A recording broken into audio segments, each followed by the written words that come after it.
Begin with breaking news tonight. The trial for 4 men charged in a plot to kidnap Governor Whitmer has been postponed due to COVID-19.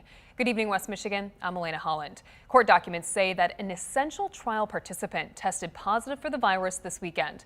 The court is hoping to resume the trial this Thursday. Here with 13 on your side is Justin Bachman. Now, you were in the courtroom all week, so talk to me about what we need to know for when this trial does resume. Yeah, Elena, one of the big things is that even before this postponement, this delay, we were expecting the trial to take a long time, months even. We knew that it would be a long time for this trial just because of the sheer amount of evidence that has to be presented. It could stretch on for weeks. Now, the defendants in this trial, Adam Fox, Barry Croft Jr., Brendan Caserta, and Daniel Harris, are charged with conspiracy.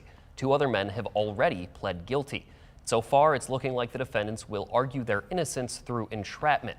Now, that's a bit of a risk. Instead of saying that their clients are fully innocent, the argument says even if crimes were planned, it was the government, not the men on trial, who came up with the ideas and then planted those ideas into the defendants' heads. So far, evidence from Facebook posts, videos, and messages has been presented, as well as audio recordings from an FBI informant that was wearing a recording device.